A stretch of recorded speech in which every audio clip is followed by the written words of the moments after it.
Support this podcast via our Patreon and get more writerly goodness. Visit patreon.com/nanocast to join up. Welcome to NaNoWriMo Every Month.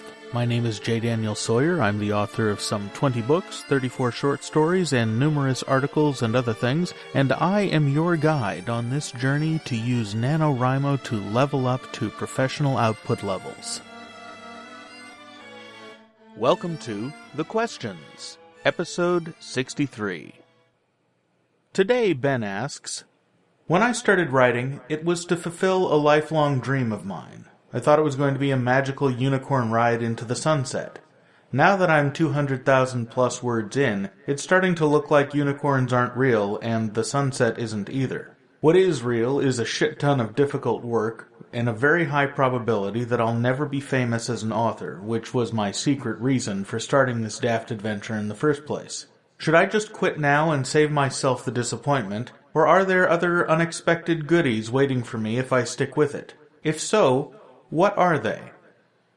Well, Ben, the first thing I've got to say is congratulations. You've made it through one of the first hurdles. Bursting that illusion, and even having the gumption to say, is it worth sticking with it, is a major, major hurdle.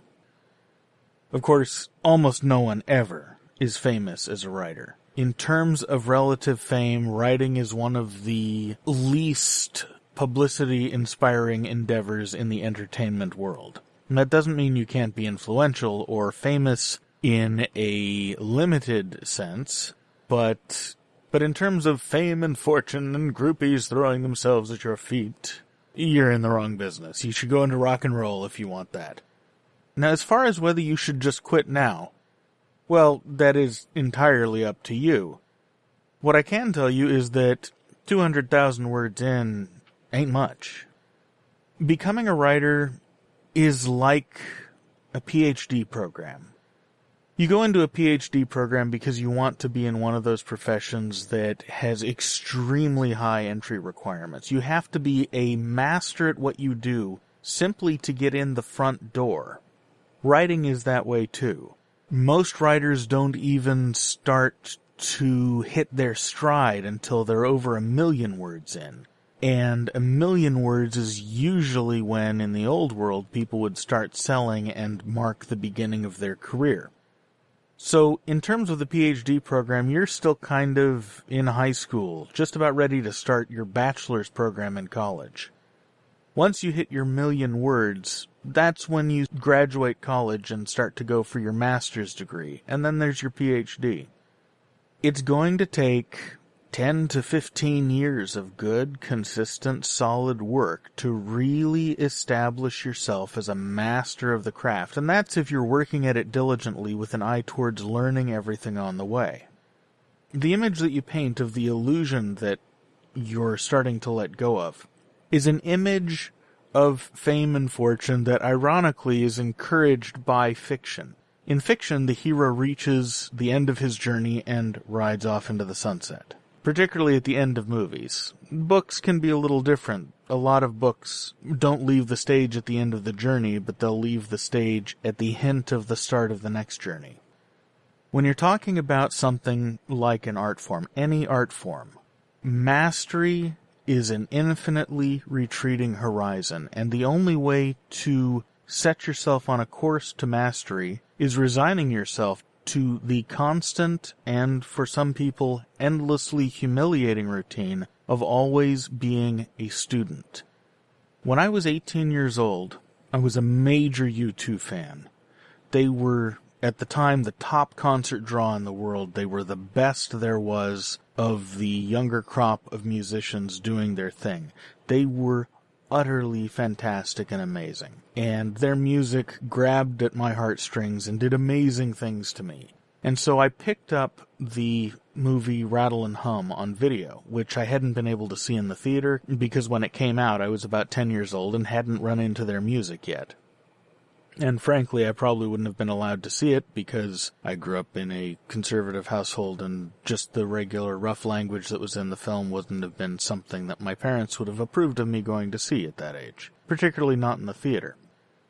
However, there's a scene in the film that stuck with me, and I'm so very glad I saw it at the time I did, because I was 18. I had been out of high school for 2 years at that point, working my way through college, and starting to really have doubts about what I wanted my career to be. I'd started wanting to be a writer, then I moved into wanting to be a professor, and I was looking at this horizon in front of me that seemed to be always retreating. There's a scene in the film where I think it's Bono and The Edge are walking the streets of Harlem, and they come across a street musician. And he's sitting there playing a one-man band rig with a strummy guitar and an amplifier and a harmonica mounted on his chest, and I think he had some percussions hooked up to his feet or something. And he's sitting there doing the one-man band thing, singing the blues. It's just an ordinary street in Harlem. The guy is a street performer, and two of the top musicians in the world are standing there looking at him. And the camera rings around to them, and you see on their faces this deep respect and awe that struck me as I'm looking at them, looking at this street musician, and they're seeing in him something that they aren't sure they've got and aren't sure they'll ever attain. They're looking at him as if he's a master and they are the students. These top musicians in the world are looking at a guy busking for quarters as if he understood music in a way they never had a hope to. And that image has stuck with me ever since. No matter how good you get, no matter how successful you are, there is something you can learn from everybody. There is no such thing ever as being at the top of your game. As long as you keep learning, the game is infinite and you will never win.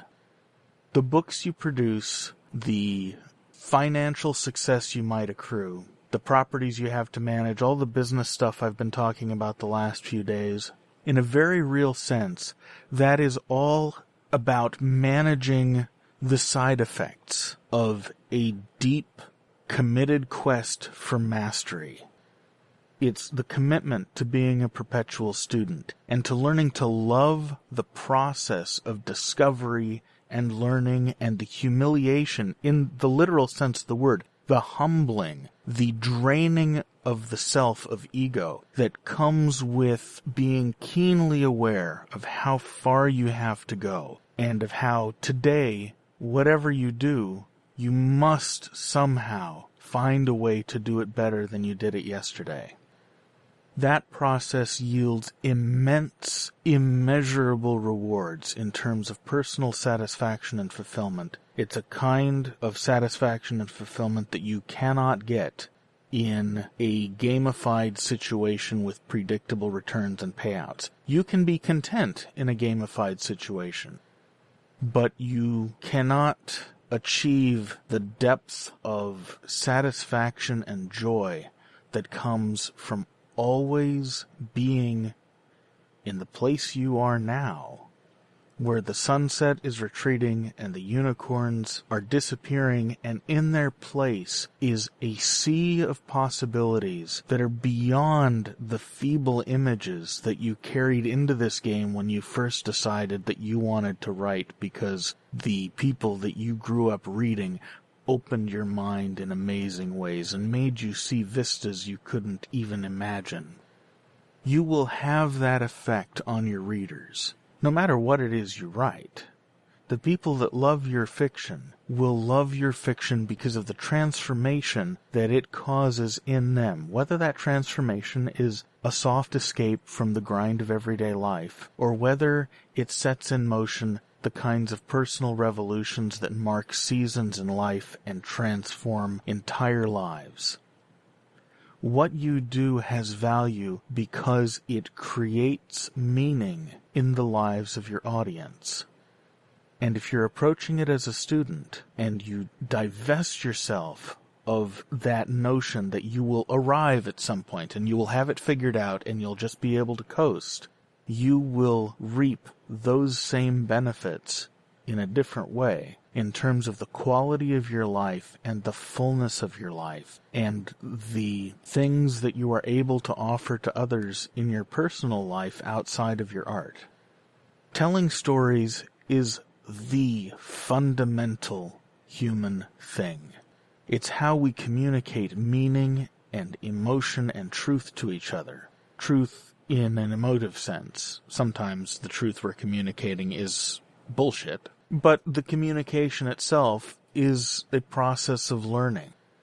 And learning and discovery are what create meaning in individual life. You see this anywhere you look, at the top tier of any field. The people who are absolutely enjoying the hell out of themselves, whether they're making top tier money or not, the people that are enjoying the hell out of themselves are the people who are always going, to steal a C.S. Lewis quote, further up and further in through this endless landscape of discovery and deepening and mastery and learning.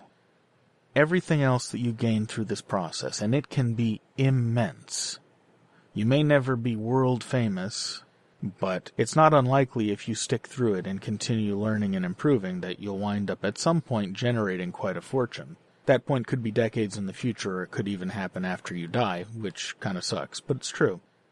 Those things are all a byproduct of a process that on an everyday level yields immense, glorious joy and satisfaction.